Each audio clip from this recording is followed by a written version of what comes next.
So ridiculous for all of us sitting here. The whole room of 1,000 people were all corporate CEOs and directors. We talk about inequalities, etc., etc. We talk about how pay scales are skewed, and we won't even do something very simple, like in our own companies, adopt a scale, which in fact in the UK they're beginning to do now, that forces companies to show what is a multiple of the CEO salary to the median salary of the company. The British believe in what I call name and shame, which is not a bad idea, right? It's far more subtle. So they require companies to show how many members of, or how many women are on the boards and when do they intend to have equality. They require you to show the gap in CEO salaries. You can pay whatever you want, you just have to show it.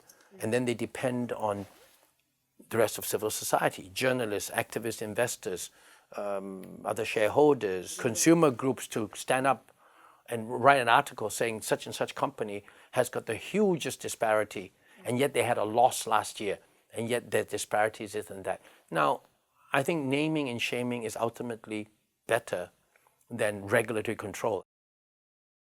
I'm willing to do it, but no point for me just doing it. I have to try to encourage the whatever, and my multiple is very, very low compared to some other people, so there's no point.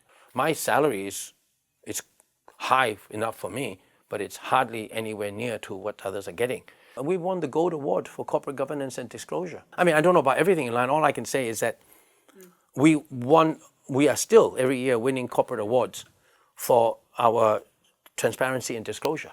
So whatever those guidelines are, we are definitely one of the best.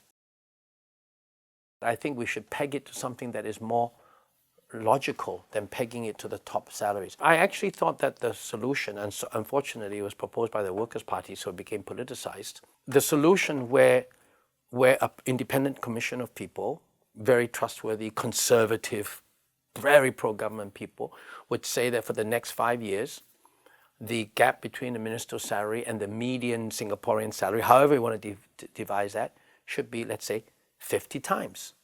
And maybe 4 years later, they would change it to be 45 times or 55 times or whatever it is. I'm not concerned about the number. I'm saying that pegging that salary to the median of Singaporean salary, immediately it drives the behavior that, to the extent that ministers are subconsciously driven by salaries. I'm not saying they are ever, but to the extent that we all are subconsciously driven by it, then when the average salaries go up, then basically my pay goes up too.